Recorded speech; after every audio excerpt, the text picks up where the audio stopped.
Hello, good morning, नमस्कार। सभी का स्वागत है स्पिरिचुअलिटी मैटर्स अध्यात्म की और मेरे इस चैनल पे। आई होप सब अच्छा कर रहे होंगे अपनी लाइफ में, लाइफ को एंजॉय कर रहे होंगे। और जो आजकल हम चारवाक दर्शन कर रहे हैं उससे भी बहुत कुछ सीख रहे होंगे, जान रहे होंगे। ठीक है।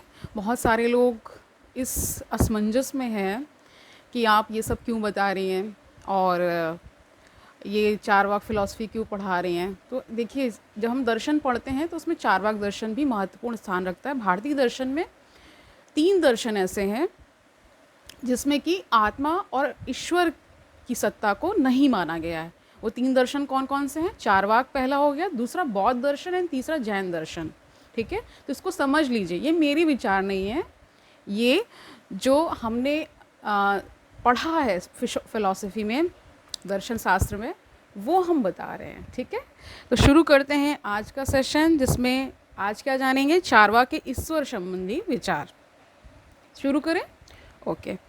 चारवाक के ईश्वर विचार का मूल उद्देश्य ईश्वर विषयक विचार का खंडन करना है। इस दर्शन का ध्वंसात्मक रूप ईश्वर विचार में पूर्ण रूप से अभिव्यक्त हुआ है।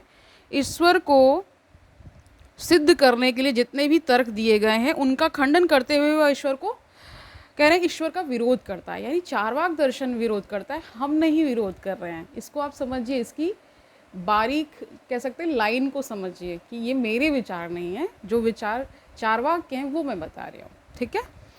ईश्वर का ज्ञान प्रत्यक्ष के द्वारा नहीं होता है। ईश्वर का ना कोई रूप है और ना कोई आकार ही है। आकार विहीन होने के कारण वह प्रत्यक्ष की सीमा से बाहर है। प्रत्यक्ष की सीमा से बाहर होने के कारण ईश्वर का अस्तित्व नहीं है, क्योंकि चारवाक क्या बिलीव करते हैं कि जो है वो प्रत्यक्ष है और ईश्वर तो प्रत्यक्ष हमें दिखता नहीं है, इसलिए वो ईश्वर संबंधी विचार को भी नकारते हैं। ठीक है। तो क्या कह रहे हैं कि प्रत्यक्ष की सीमा से बाहर होने के कारण ईश्वर का अस्तित्व नहीं है, क्योंकि प्रत्यक्ष ही ज्ञान का एकमात्र साधन है। ईश्वर की सत्ता अनुमान के द्वारा भी प्रमाणित की जा सकती है। न्याय दर्शन में ईश्वर को सिद्ध करने के लिए निम्नांकित तर्क दिए गए। तो न्याय दर्शन में क्या दिया गया? देखिए, क्या यह विश्व कार्य है, प्रत्येक कार्य का कारण होता है। कॉज एंड कॉजल रिलेशनशिप आपने जाना होगा, कॉज एंड इफेक्ट जाना होगा। ठीक है। उसी की तरह विश्वरूपी कार्य का कारण ईश्वर है, अतः ईश्वर की सत्ता है।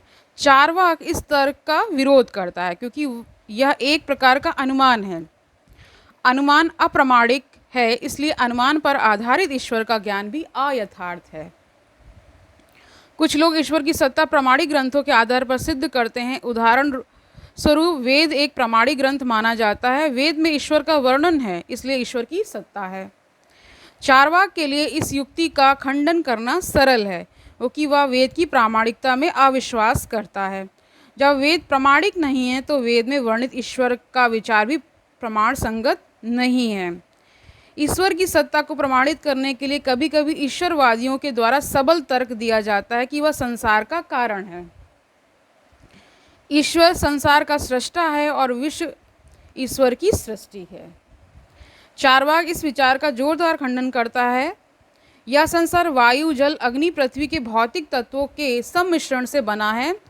किसी भी वस्तु के निर्माण के लिए 2 प्रकार के कारणों की आवश्यकता होती है। तो क्या बता रहे हैं? 2 कारण। उपादान कारण यानी मटेरियल कॉज बताया, और निमित्त कारण, इसको बता रहे हैं एफिशिएंट कॉज। ठीक है।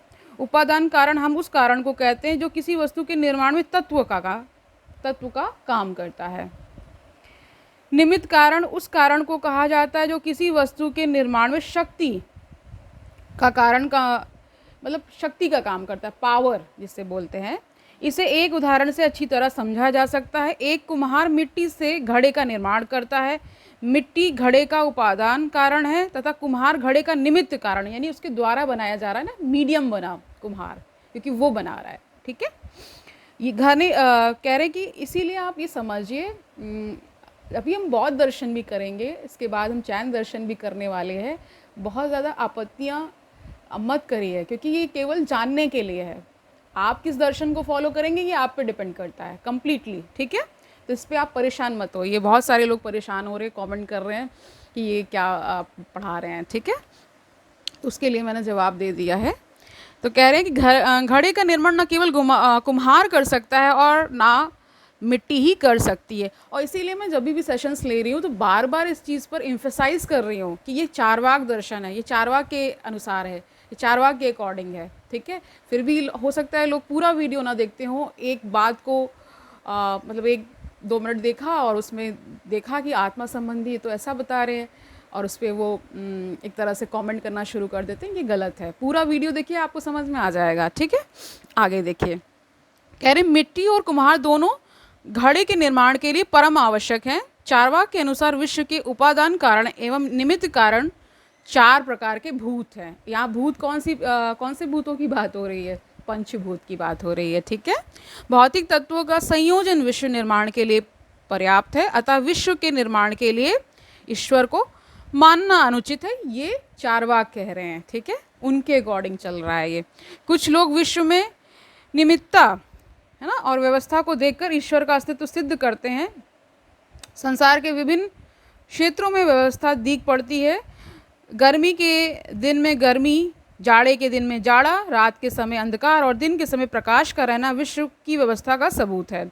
साधारणतः विश्व की व्यवस्था का कारण ईश्वर को ठहराया जाता है। चारवाक के अनुसार विश्व में जो व्यवस्था देखने को मिलती है उसका कारण स्वयं विश्व है।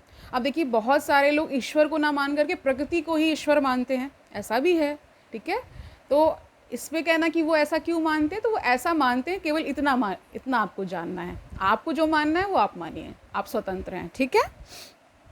अब बता रहे हैं विश्व का स्वभाव ही कुछ ऐसा है कि वहाँ अव्यवस्था का अभाव हो जाता है। जिस प्रकार जल का स्वभाव है शीतल होना, उसी प्रकार विश्व का स्वभाव है व्यवस्थित होना, यानी एक ऑर्डर में चलना चीज़ें, ठीक है। आप देखते हैं प्रकृति में सब चीज़ ऑर्डर से चलता है, एक ऋतु के बाद दूसरी ऋतु आती है, जो पूरा क्रम है वो एक चलता रहता है, ठीक है। इससे सिद्ध होता है कि संसार को व्यवस्थित देखकर ईश्वर को मानना भ्रांति मूलक है। ये चारवाक कह रहे हैं।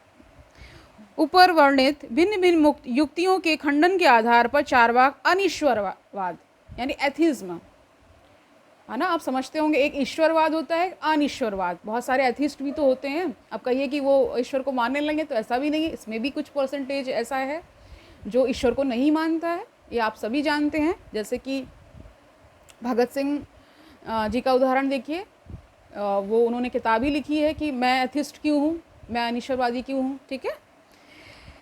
आगे जानिए, ईश्वर की सत्ता में अविश्वास करने के कारण चारवाक को अनिश्वरवादी दर्शन कहा जाता है। इस स्थल पर चारवाक दर्शन की तुलना जैन, बौद्ध और सांख्य दर्शनों से की जा सकती है।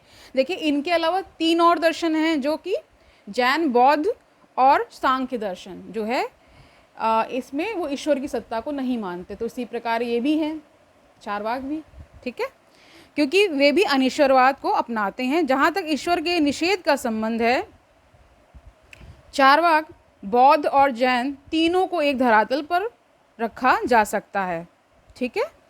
ईश्वर की सत्ता का निषेध करने के कारण चारवाक ईश्वर के गुणों का भी खंडन करता है। सर्वशक्तिमान, दयालु, सर्वज्ञ, सर्वव्यापी इत्यादि ईश्वर के कल्पित गुण हैं। तो ये कल्पना बता रहे हैं इसको। संसार की अपूर्णता, संताप, रोग, मृत्यु इत्यादि ईश्वर को सर्वशक्तिमान सिद्ध करने में बाधक प्रतीत होते हैं। यदि ईश्वर दयालु होता तो वह भक्तों की पुकार को सुनकर उनके दुखों का अवश्य अंत करता। ईश्वर के अस्तित्व के खंडित हो जाने से ईश्वर के सारे गुण भी खंडित हो जाते हैं। चारवाक ईश्वर के प्रति निर्मम शब्दों का व्यवहार करता है, यानी निर्ममता आप समझ ही रहे हैं, बिल्कुल भी उसके अंदर एक तरह से कह सकते हैं, आप ये जान लीजिए, बिल्कुल भी उनको एक तरह से उनको अचानक से ही वो करना रहता था कि नहीं है, कुछ भी नहीं है।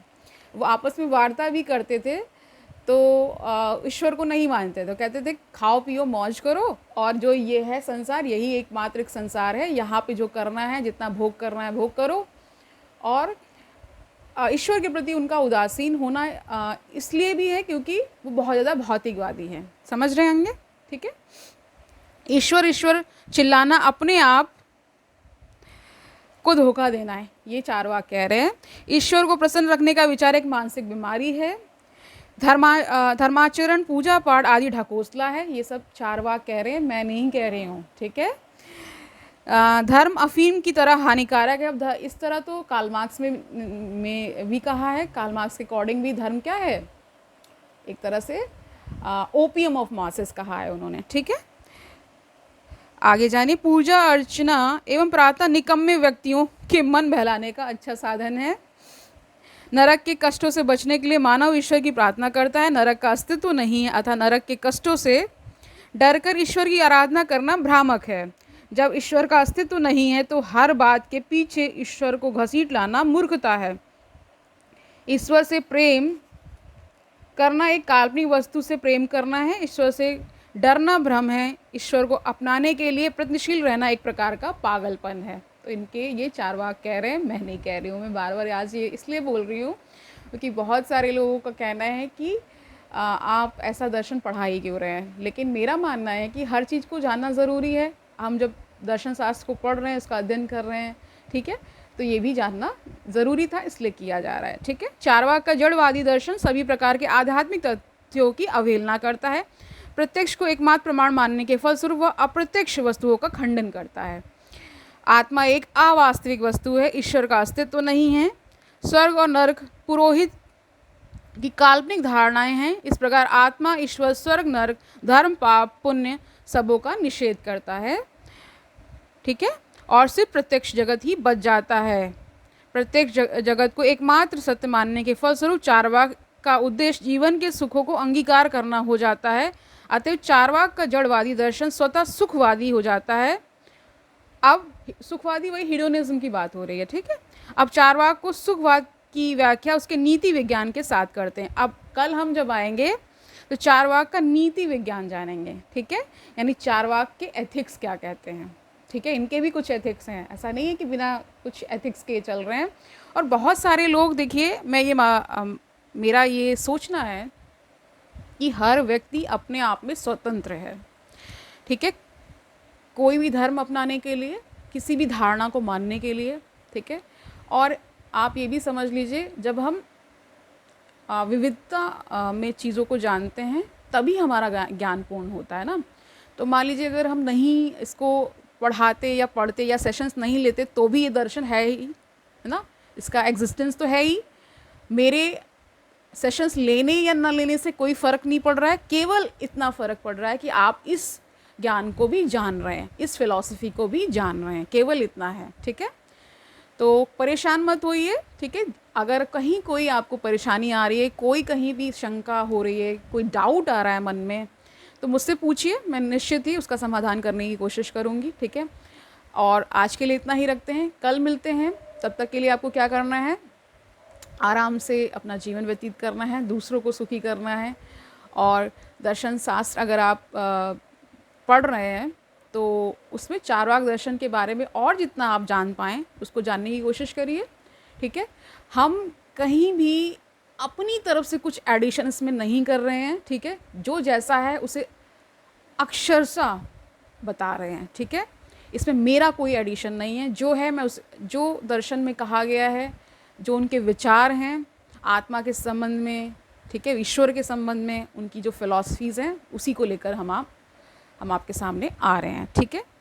तो थोड़ा सा मुझे कल ये जानकर भी बहुत आश्चर्य हुआ कि कुछ भी जब हम जानने की कोशिश करते हैं या कुछ बड़ा करने की कोशिश करते हैं उसमें निश्चित ही व्यवधान तो बहुत आते हैं। तो ये देखिए, जो इस ओर चल पड़ता है ना, तो उसके लिए तो वो ये समझ जाता है कि ये सब होना है। तो मैं भी इसी तरह इसको ले रही हूँ, ठीक है। और जब आप ये पर्सनल आक्षेप करने लगते हैं, थोड़ा उससे बचिए, पर्सनल टीका टिप्पणी करने से बचिए कि आप सनातनी हैं कि नहीं है, ये सब पूछना, ये सब फिजूल की बातें हैं, ठीक है। हम सब ह्यूमैनिटी को प्रैक्टिस करते हैं, हम सब मानवता को प्रैक्टिस करें, मेरा यही है, ठीक है। आप जिस भी धर्म को माने, जिस भी पंथ को माने, ये आपका अपना पर्सनल है, ठीक है। इसमें मेरा कोई रोल नहीं है, ना ही होना चाहिए। किसी के जीवन में इस प्रकार का हस्तक्षेप भी नहीं होना चाहिए कि आप तो व्यूज़ के लिए ये सब कर रही हैं। तो व्यूज़ के लिए नहीं कर रही हूँ। उससे पहले मैंने बताया है कि मैंने सबसे पहले शुरुआत ही यथार्थ गीता से की थी, फिर मैंने अष्टावक्र गीता किया है, ठीक है, फिर मैंने भगवत गीता भी सेशंस लिए हैं उस पर, ठीक है। ये सारे ग्रंथों को हम कंप्लीट कर चुके हैं, तब हम दर्शन की तरफ आए हैं, ठीक है। तो मैं ये मान रही हूँ कि आज इस वीडियो के माध्यम से मैंने आपको संतुष्ट कर दिया है कि ये मेरे विचार नहीं, ये चारवाक के विचार हैं। ठीक है, कल मिलते हैं, तब तक के लिए आनंद से रहिए और सुखपूर्वक अपना जीवन व्यतीत करिए, दूसरों को सुखी करिए, दूसरों पे आक्षेप ना करिए। ठीक है, कल मिलते हैं। हरिओम तत्सत।